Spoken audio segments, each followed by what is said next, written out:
Hello viewers, Tollywood story এক্সপ্লেনারে তোমাদের সবাইকে স্বাগত জানিয়ে রাঙামতি তীরন্দাজের আজকের পর্বের রিভিউ আমি শুরু করছি। শুরুতে আমরা দেখতে পাচ্ছি আহিরি একলব্যের ঘরে এসে আনন্দে তাকে জড়িয়ে ধরে। একলব্য তখন অস্বস্তি বোধ করে, বলছে কি করছো তুমি? এটা জানতে চাইলে আহিরি তখন বলছে যে একলব্য তার পাশে না থাকলে সে রাঙার সাথে লড়াই করতেই পারতো না, তার চক্রান্তগুলো উদ্দেশ্যগুলো নষ্ট করতেই পারতো না। এই বলে কিন্তু আবারও একলব্যকে জড়িয়ে ধরছে আর তাকে ধন্যবাদ জানাচ্ছে। ঠিক সেই সময় কিন্তু অদিতি চলে আসে, এসে বলছে যে তুমি এক্ষুনি এই ঘর থেকে বেরিয়ে যাও প্লিজ, না হলে কিন্তু রাঙামতি যে কোনো সময় তীরধনুক নিয়ে চলে আসবে। এরপর অদিতি কি করে, দেখছে এ তো বেরোচ্ছে না, তখন ইচ্ছে করে যাতে আহিরি নিজে থেকেই ঘর থেকে বেরিয়ে যায়, একলব্যকে কিন্তু একলব্য রাঙার কথাটা বারবার করে মনে করিয়ে দিচ্ছে অদিতি। এরপর কি হয়, অদিতির মুখে এই সমস্ত কথা শুনে আহিরি কিন্তু ঘর থেকে চলে যায়, আর আহিরির পেছন পেছন অদিতিও চলে যায়। এরপরে একলব্য ঘরে কি করে, রাঙার কথা ভেবে যাচ্ছে। রাঙাকে সেই বিয়ের মুহূর্ত থেকে শুরু করে রাঙার সাথে কাটানো সমস্ত ভালো মুহূর্ত, এমনকি তাকে যে তীরধনুক শেখালো সব কথাগুলো ভাবছে একলব্য। এমনকি অনেক মুহূর্তই যেগুলো রাঙার সাথে কাটিয়েছে সবটা ভাবছে। এমনকি রাঙা যে তার ঘরে এসে থাকার জেদ করেছে, সেই সময় যে ঝগড়া বিবাদ হয়েছে সেই সমস্ত কথাও ভাবছে। এরপরে রাঙার কথা বারবার করে মনে পড়াতে একলব্য কিন্তু এবার নিজে নিজেই রেগে যাচ্ছে আর বলছে যে রাঙা এতটা মিসবিহেভ করেছে, তারপরেও আমি কেন এত রাঙার কথা ভেবে যাচ্ছি। মনে মনে যে একলব্য রাঙাকে ভালোবেসে ফেলেছে সেটা এখনও একলব্য ফিল করতে পারেনি, তাই হাজারো খারাপ লাগা থাকা সত্ত্বেও রাঙার কথাই ভেবে যাচ্ছে। ওদিকে অদিতি রাঙাকে ফোন করে জানাচ্ছে যে আহিরি এখনও বাড়িতেই আছে। শুনে রাঙাও বলছে যে আমি ঠিকই সন্দেহ করেছি, এটা নিশ্চয়ই বড় বৌদিদিরই প্ল্যান হবে। এরপরে অদিতির মুখ থেকে শোনে যে আহিরি নাকি আজকের রাতটা ওখানেই থাকবে। তখন এটা শুনে রাঙা বলছে তাহলে তো আমার কাজটা আরও সহজ হয়ে গেছে। এরপর রাঙা কি করে, অদিতিকে বলে আহিরির ফোনটা চুরি করতে, আর আহিরির সাথে বন্ধুত্ব করেই হোক বা যে করেই হোক আহিরির ফোনের পাসওয়ার্ডটাও জেনে নিতে বলে, যাতে আহিরির ফোন থেকে সমস্ত তথ্যগুলো বের করতে পারে, প্রমাণগুলো আর কি রাঙারা। তারপরে ফোনটা থেকে তারা দেখতে চায় যে কোনো প্রমাণ পায় কিনা, যদি পেলে তো ভালো, আর যদি না পায় তাহলে মেলার যে প্ল্যানটা সেটা তো রেডি আছেই রাঙার। এরপরে রাঙা অদিতিকে বলছে যে তোর ফোনটা ম্যানেজ করা হয়ে গেলে আমি রাতে বাড়ির বাইরে আসব, তুই আমাকে এসে ফোনটা দিয়ে দিবি। অদিতি বলছে আচ্ছা ঠিক আছে, আমি চেষ্টা করব, কিন্তু আমি কথা দিতে পারছি না। রাঙা বলছে ঠিক আছে। এরপর তো চাপারা রান্নাবান্না হওয়ার পর সবাই খেতে বসেছে। রাঙাকে বলছে কি রে, আমাদের তো খাওয়া হয়ে গেল, আয় তুই এসে খেয়ে নে, কখন খাবি? রাঙা বলছে হ্যাঁ আসছি। আর মনে মনে ভাবছে যে উড়ানবাবু খেয়েছে তো এখনও। মনে মনে ভাবছে যে উড়ানবাবু কি করে এমনটা ভাবলো যে তার রাঙা এরকমভাবে হঠাৎ করে পাল্টে যেতে পারে। একবারও কি ভাবলো না যে রাঙা এমন ব্যবহারটা কেন করছে, হঠাৎ করে এমন স্বার্থপরের মতো কথা বলছেই বা কেন, এটা উনি কেন ভাবছেন না? রাঙা মনে মনে ভাবছে। মনে মনে বলছে রাঙা যে উড়ানবাবু কি তাহলে তাকে ভুলেই গেল, তার জীবন মন থেকে কি একবারে দূরে সরিয়ে দিল তাকে, এমনটা ভাবছে রাঙা মনে মনে। তারপর এটাও ভাবছে রাঙা যে যে যাই ভাবুক না কেন, আমাকে উড়ানবাবু আর তার পরিবারের ভালোর জন্য এই কাজটা করতেই হবে। ওদিকে তো বৃন্দা বলছে আর কি একলব্যকে যে আহিরি তার হবু বউ, তাই তাকে যাতে একলব্য আর গেস্টের মতো ট্রিট না করে। এরপর তো বৃন্দা বলছে যে ময়না আহিরি আর বৃন্দা মিলে নাকি সারা রাত ধরে পার্টি করবে, খুব মজা করবে, তারা খুব গল্প করবে।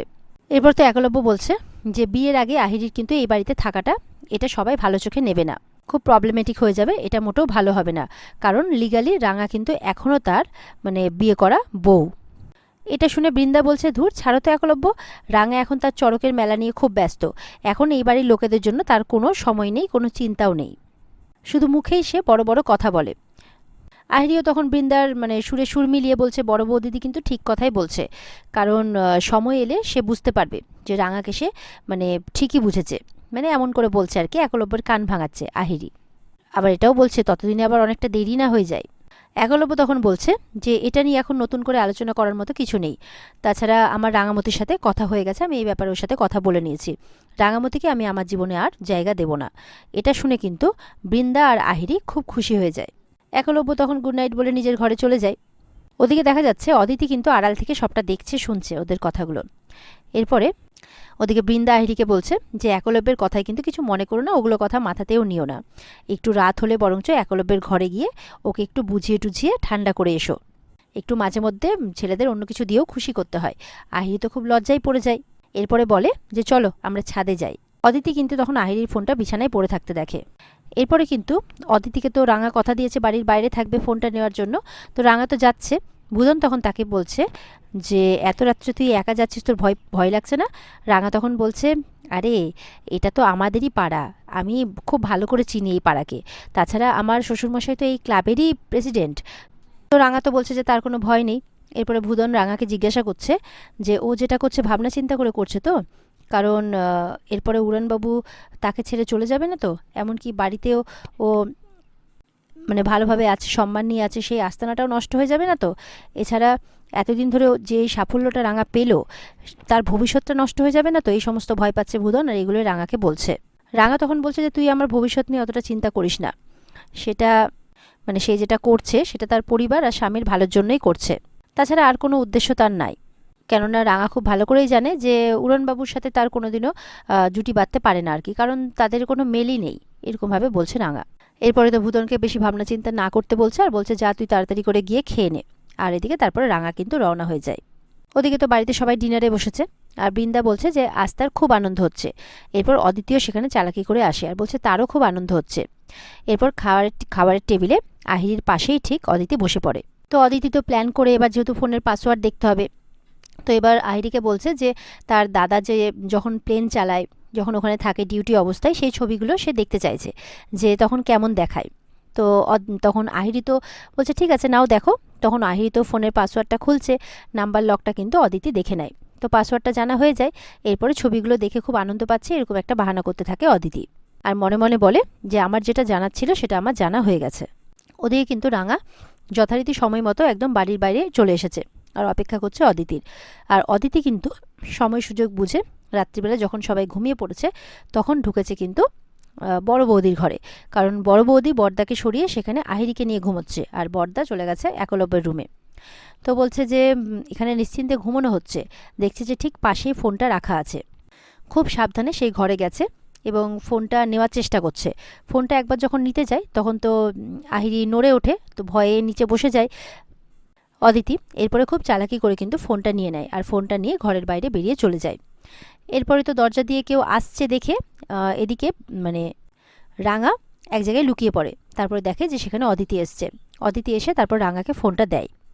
এরপর বলছে যে অনেক কষ্ট করে ফোনটা নিয়ে এসেছি, আর তোমার কোনো চিন্তা নেই, আহিরি বড় বৌদির ঘরে ঘুমোচ্ছে, তো দাদাভাই কিন্তু তোমাকে ছাড়া অন্য কারোর কথা ভাবেই না। তো কোথাও না কোথাও রাঙার গিয়ে কথাগুলো শুনে ভালো লাগে। তারপরে রাঙা এখন ওইসব কথা বাদ দিয়ে ফোনটার কথা ভাবতে থাকে। এরপরে তো তাড়াতাড়ি ফোনটা যখন চেক করছে, ফোনের মধ্যে কিন্তু তেমন কিছু পায় না। এরপরে যখন তারা ফোনটা দেখছে তখন কিন্তু সেখানে একলব্য আর আহিরি চলে আসে।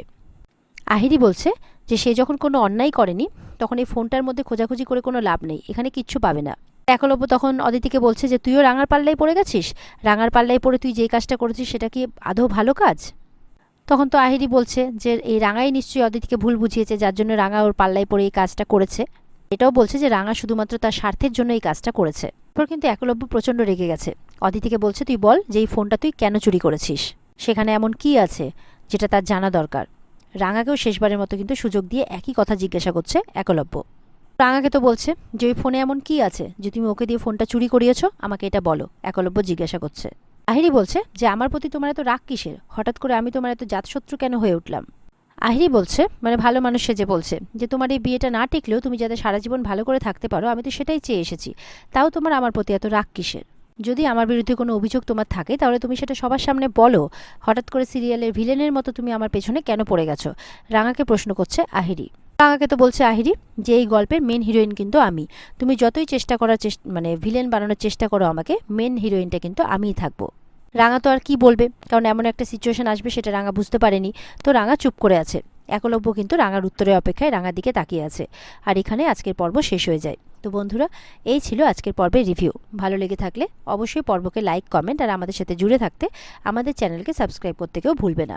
দেখা হচ্ছে তোমাদের সাথে আগামীকালকে নতুন পর্বের রিভিউ নিয়ে। ততক্ষণ সবাই ভালো থাকবে। টাটা।